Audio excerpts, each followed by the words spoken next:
Deməli, uşaqlar, biz bugün sizə yeni dərs əsasında Atabəylər dövləti haqqında məlumat verək. Deməli, Atabey sözü nə deməkdir, hardan qaynaqlanır? Atabey şahın oğlunun ya da şahzadələrin tərbiyəçilərinə deyilir. Biz də bu Atabey olaraq tanıyırıq Şəmsəddin Eldənizi. Eldəniz özü deməli qınıq boyuna məxsusdur, qulu olubdur.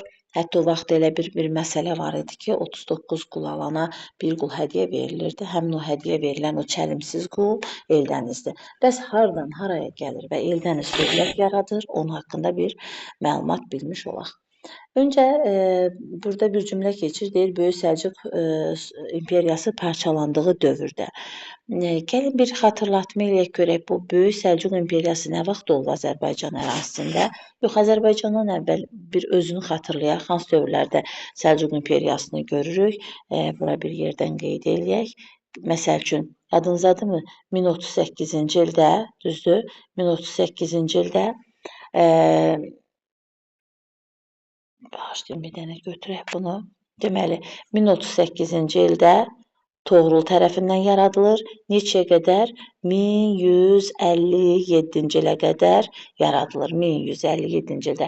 Bəs yaxşı, desəm ki, Səlcuq Sultanlığı Azərbaycanı işğal eləyirmi? Deyəsiz, bəli. Bu 1066-cı ildən Şirvanşahlar işğalından başlayır. Uşaqlar, 1054-cü ildə yadımızdadırmı? 1054-cü ildə o gəlir Şirvanşahlarla, bağışlayın, Şəddadilərlə rəvadini tutur. Sonda Azərbaycanı işğal eləyərək kimi onu təqdim etmirik. Böyük Səlcuq imperiyası parçalanır və parçalandığı dövrdə onun yerində dövlətlər yaradırlar. Kimlər yaradır? Səlcuqların keçmiş qulamları yaradır. Qulam kimdir? Dediyim kimi kölədir, nə bilim xidmətçidir, quldur, bunlar idi. Həmin vaxtı bu tənəzzül ərəfəsində Səlcuq imperiyasının tənəzzülü zamanı onun ərazisində yaranır İraq Səlcuq Sultanlığı. Hansı dövlət yaranacaqdır? İraq Səlcuq Sultanlığı yaranır. Bəs burada Eldənizin nə işi var? Necə bir xidməti olur danışaq. Baxın, 3-cü Toğrulun sarayında adam xidmətçi. Xidmət edir, xidmət edir. Hətta əmir rütbəsinə qədər yüksəlir. Hətta Toğrulun oğlu olan Arslan Şahın da Atabəy, bayaq dedik ki, nədir? Atabəy şahın böyük oğlunun tərbiyəçisi mənasında gedir. Uşaqlar, ümumiyyətcə Eldəniz haqqında çox gözəl bir fikirlər söyləyirdilər. Deyirdilər ki, heç bir vaxtı saray münaqişəsinə qoşulmur, hər hansı bir problemə qoşulmur. Bütün vəzifəyə addım-addım, pillə-pillə özü nail olmağa başlayır. Sonra danışırıq burada artıq İraq Səlcuq sultanı olan Sultan Məsuddan danışırıq. Bu Məsud Aran ərazisini verir Eldənizə, İqta kimi verir. İqta bilirikmi nədir? Ərəblərin dövründən olan xidmət müqabilində verilən torpaqdır. Sultan Məsud Aranı verəcək Eldənizə. Eldəniz də iqamətgahı Bərdədə yerləşir. Bərdədə oturacaqdır və bir müddət sonra sultanın xidmətindən çıxır, asıllığını dayandırır və öz dövlətinin, yeni dövlət olan hansı dövlətin? Atabəylər, yəni Eldənizlər dövlətinin əsasını 1136-cı ildə qoyur. Ümumiyyətcə götürəndə elə ilk paytaxtı da deyirik, ilk paytaxtımız olur Naxçıvan, sonraki dövrlərdə də olan paytaxtları da deyək. İraq Səlcuq Sultanlığının tərkibində əslində olsa da, o bütün Azərbaycanı öz ərazisində birləşdirir və onu deməli özü idarə edir, öz adına da pul kəsir. Daha sonra bu Məsud ölümündən sonra Məsudun oğlunu Arslan Şahı gətirəcək hakimiyyətə sultan elan eləyir 1160-cı ildə. Deməli, necə deyirik? Deyirik ki, Arslan Şahı gətirəcək hakimiyyətə 1160-cı ildə dövləti onun adından idarə edir. Qanuna görə hakimiyyətə gələn adam sultan nəsil nümayəndəsi olmalı idi. Ona görə də Eldəniz onu hakimiyyətə gətirərək dövləti Arslan Şahın adından idarə etməyə başladı. Ona görə də elə dövlətimiz Atabəylər ya da Şəmsəddin də dinin günəşi mənasını verir, adlandırılır.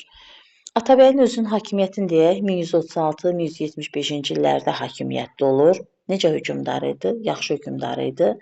Onun dövründə dövlət yaxın və orta şərqdə qüdrətli bir dövlətə çevrilir, mədəni oyanış baş verir. Hətta 12-ci əsrin 60-cı illərində bir sıra şəhərlər idi. Hansı şəhərlər idi? Məsəl üçün elə burdan oxuyaq: Qəzvin, Fars, Ərdəbil, nə bilim Rey, Həmədan, İsfahan, Diyarbəkir kimi bir sıra əraziləri, şəhərləri öz dövlətinin tərkibinə qatır. Və Eldənizlər dövlət quranda Azərbaycanda Şirvanşahlar dövləti var. Xatırlayaqmı? 861-dən 1138-ci ilə qədər mövcud olur bu. Şirvanşahlar dövləti var və Eldəniz Şirvanşahlar dövlətini özündən asılı salır. Gəlin tez xəritəyə baxaq. Özündən asılı salırsa, deməli sərhədləri hardan hara olacaqdı? Deyirik ki, Eldəniz deməli şimaldan Dərbənddən artıq Şirvanın tabe edəndən sonra Dərbənd, həmçinin Qafqaz dağları, o cümlədən də cənubdan isə biraz qalxaq Fars, İran körfəzi, Fars körfəzinə qədər geniş bir ərazini özünə tabe etmiş olur. Sonra danışırıq, bir dənə bağışlayırıq. Sonra danışaq Eldənizin xidmətlərindən. Olurmu xidmətləri? Möhtəşəm olur. Eldənizin özünün daimi şəkildə 50 minlik bir süvari ordusu var idi və Eldəniz öz hakimiyyəti vaxtında uşaqlar feodalların da müqavimətini qırır, onu özünə tabe etmiş olur. Eldənizin vaxtında 1139-cu ildə deməli Gəncədə zəlzələ olur. Başqa harda zəlzələ olmuşdu? Yazarsınız. İstəyirdim özüm deyəm, amma siz yazın. Deməli, Gəncədə zəlzələ olur. Gəncədə zəlzələ olanda bizim bu qoçaq qonşumuz Gürcüstan, qayıdaq yenə xəritəmizə. Gürcüstan, gördükmü? Bunun da hökmdarı 1-ci Demetridir. Hücum edəcək Gəncəyə. Gəncənin qoşa qala qapıları var idi. Yadınıza salın görüm kimin dövründə idi. Yadımızdadırmı? Əbləsvar Şavurun dövründə idi. Alanlara qarşı İbrahim Osmanlı oğlu tərəfindən 1063-cü ildə tikilmişdi. Həmin o deməli qapının birini götürüb aparırlar, Gelat monastırında saxlayırlar. Varmı burada? Bəli, Gelat monastırında saxlayırlar. Ondan sonra Gürcülər 60-cı illərdə Dəbil şəhərini də tutur. Daha sonra 61-ci ildə Gürcü çarı Georgi Ani şəhərini ələ keçirir. Yadımızda qalsın, Demetri Dəbili tutur. 61-ci ildə Georgi Ani şəhərini ələ keçirir. Ondan sonra 1163-cü ildə deməli Eldəniz burada Naxçıvan yaxınlığında döyüşdə Georgini məğlub edəcək. Sonra 1164-cü ildə özü Gürcüstana hücum edir, çara ağır vəziyyətə salır, hətta onun xəzinəsini belə götürüb geriyə qayıdır. Daha doğrusu xəzinəsini ələ keçirir. Geriyə qayıdarkən də Dəbil şəhərini, baxın, Dəbil şəhərini də işğaldan azad etmiş olur. Bundan sonra Eldəniz öz oğlu üzr istəyirəm, Cahan Pəhlivanın, şah deməyək də, belə bu zaman şah deyildi. Cahan Pəhlivanın başçılığına Gürcüstana yürüş edir, qoşun göndərir və Cahan burada qələbə çalır. Hətta deməli Aniyə və Eldənizlərin tabeliyində olan digər torpaqlara iddialarından Gürcüləri əl çəkdirir. Daha sonra danışırıq, biz nədən danışırıq? Danışacağıq ki, artıq Eldənizi biz 1175-ci ildə hakimiyyətdən gedən görürük, yəni rəhmətə gedir, yox olur. Ondan sonra hakimiyyətə gələcək Məhəmməd Cahan Pəhlivan. Məhəmməd Cahan Pəhlivan hakimiyyəti 1175-86-cı illərdə olur. Hakimiyyətləri vacibdirmi? Mütləq vacibdir, bilməliyik. Daha sonra bu Naxçıvanda sonuncu İraq sultanlığı yaşayır, sultanı 3-cü Toğrul yaşayır. Həmin bu Cahanda 3-cü Toğrulun atabəyi idi. Bundan sonra artıq necə edir ki, dövlətdə öz mövqeyini möhkəmləndirir. Bu iqta torpaqları paylamaqla feodalları öz tərəfinə çəkir. Həmçinin atası ilə oxşar cəhət hər ikisinin daimi şəkildə 50 minlik süvari qoşunu var idi. Bax, yadımızda bunu saxlayırıq. Daha sonra Məhəmməd Cahan Pəhlivanı əslində bir yaxşı biri kimi tanıyır uşaqlar. Çünki məsələn o özünün sağlığında vilayətlərin idarəsini oğulları arasında bölüşdürülür. Özünün qardaşı ilə münasibəti yaxşıdır Qızılarslandan. Azərbaycan idarəsini deməli iqamətgahı Təbriz olan Azərbaycan idarəsinin qardaşı Qızılarslana tapşırır. Hətta Qızılarslanı öz oğlu Əbubəkirin Varmı burada? Bəli. Öz oğlu Əbubəkirin nəyi təyin edəcəkdir? Atabəyi təyin edir. Ondan sonra biz Məhəmməd Cahanı görürük, Gürcüstana yürüş etdiyini. Uşaqlar, Məhəmməd Cahan Pəhləvan hakimiyyətə gələndə 1175-ci ildə. Bax, 1175-ci ildə gələnə qədər bir dəfə Gürcüstana yürüş eləyir.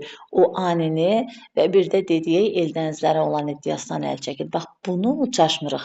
Cahanın hakimiyyətinə aid etmirik. Çünki bunda hələ ata sağ idi. Ata özü göndərmişdi. Baxın, ata sağ idi. Ata özü göndərir Cahanı ki, get, görürsünüzmü burada 1175-ci ildə ata göndərir. Bunda sağdır. Adam özü 1175-ci ildə hakimiyyətə gəlir. Burada artıq özü hakimiyyət bir dəfə də Gürcüstana. Deməli, atası ilə oxşar cəhəti nə oldu? Həm hər ikisinin 50 min süvari qoşunu var. Hər ikisi Gürcüstana qarşı birinci dəfə yürüşləri olmuşdu. Mən səhv etmirəmsə deməmişəm deyəsən. Biz birinci paytaxtı hara dedik? Dedikmi Naxçıvanda, düzdürmü? İkinci paytaxtı olacaqdı. 1175-ci ildə Cahan köçürür bunu. Hara köçürəcəkdi?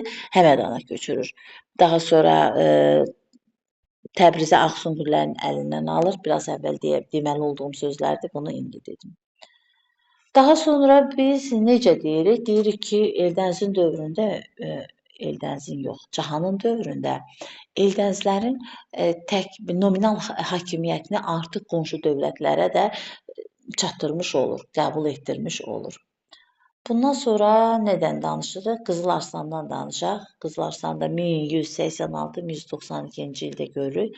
Hələ qardaşının sağlığında görmüşük ki, bu Azərbaycan nəyinin? Deməli, burada bu Azərbaycan bəylər bağışlayın, Azərbaycanın idarəsini öz qardaşına tapşırmışdı. İndi biz tanıyırıq Qızıl Arslanı. Qızıl Arslanı çox haqqında verməyiblər. Bir Həmədan döyüşünü görürük. Bircə dəqiqə gələk Qızıl Arslana. Deməli, Qızıl Arslanın dövründə biz görürük Həmədan döyüşünü. Bəli, buradaymış. Həmədan döyüşünü görürük 1190-cı ildə. Kimlə döyüşəcəkdi? İraq Səlcuq Sultanı 3-cü Toğrul ilə bir də onun oğlanları arasında, deməli Toğrul'la oğlanları, bir də Qızıl Arslan arasında 1190-cı ildə döyüş olur. Sonra 1191-ci ildə xəlifənin razılığı ilə Qızıl Arslan özünü sultan elan edəcəkdi. Yadımıza salaqmı? Toğrul da özünü, məsələn, Dəndənəkan döyüşündən sonra 1040-cı ildə sultan etmiş olur. Ondan sonra biz görürük Məhəmməd Cahanın Şirvana yürüşünü. Gəlin bir yadımıza salaq görək. Şirvana yürüş eləyəndə Şirvanda kim idi hakimiyyətdə? Baxın, burada da verilir. Birinci Axistandır, düzdürmü? Birinci Axistandır. Uşaqlar, yadınızdadırmı? Biz Mənçörün ölümündən sonra arvadının Gürcüstana birləşdirmək istəyini, sonra birinci Axistanda Eldənizlərdən kömək istəyir. Eldənizlər də bu köməyi əsirgəmir. Bax, o hadisədən sonra bunların arasında bir tabi deyə bilərik, əslində tabi idi. Sadəcə bu Axistan Qızıl Arslanın dövründə istəyir bu tabilikdən çıxsın, amma Qızıl Arslan yürüş eləyəcəkdi. Deməli, Şirvana və Axistan yenidən Eldənizlərin vassallığını qəbul etmiş olacaqdı. Ondan sonra adama sultan titulu düşmür və 1191-ci ildə Qızıl Arslan ölür. Ondan sonra görürük hakimiyyətdə Əbubəkiri görürük. Cahanın oğlu. Hansı ki, demişdikmi? Dedik ki, hətta Qızıl Arslan özü Əbubəkirin atabəyidir, düzdürmü? Deməli, görürük, kimi görək? Əbubəkiri. Əbubəkirin əslində yazığın dövrü narahat bir dövrə düşdü. Yəni, tənəzzül dövrü idi, çəkişmələr var idi. Tabi olmamaq kimi meyllər var idi. Biz Əbubəkirdən danışırıq. Əbubəkirdən danışırıq biz. Tabi olmamaq kimi. Məsələn, 1194-cü ildə Əbubəkirin dövründə Xarəzmşah Təkəşin yürüş etdiyini görürük. Həmədan, Rey, Xorasan ərazisini tutur. Ondan sonra 1197-ci ildə biz Həmədan uğrunda döyüşdə, yəni bizdə Əbubəkir Xarəzmşahları məğlub eləyir. Sonra məğlub eləyir və həmin o torpaqlarda geriyə qaytarır. Bu da Gürcüstana yürüşün görür. Deməli, ümumiyyətcə bir özbəkdən başqa bunların hamısını Gürcüstana yürüş etmiş kimi görək. Ondan sonra hakimiyyətə görəcək sonuncu hökmdar olan Özbəyi görürük. Uşaqlar, Özbəyin də yazığın vəziyyəti gəldiyi bir dövr yaxşı dövr deyil. Daxili çəkişmələr var, ara müharibəsi var. Məsələn, Monqolların yürüşü var, Xarəzmşahların yürüşü var. Yəni adam bilmir ki, kimlərlə mübarizə aparsın, amma nə olar ki, sonda 1125-ci ildə Xarəzmşah Cəlaləddin tərəfindən Atabəylər dövləti Özbəyin dövründə sona çatmış olur. Mütləq şəkildə ortaq və fərqli xüsusiyyətlərə baxmaq vacibdir. Bunu mütləq bilməliyik. Məsələn, Yusifdir, Mərzban ibn Məhəmməddir, Şəmsəddin Eldənizin oxşar cəhəti nə olacaqdır? Nə deyirik? Deyirik ki, Azərbaycan vahid mərkəzi birləşdirdilərmi? Bəli. Gürcülərə yürüşün görürükmü? Bəli. Şirvanşahlar dövlətini özlərindən asılı hala salırlarmı? Bəli. Daha sonra dövlətin şimal sərhədləri Dərbəndə qədər gedir, çatırmı? Bəli.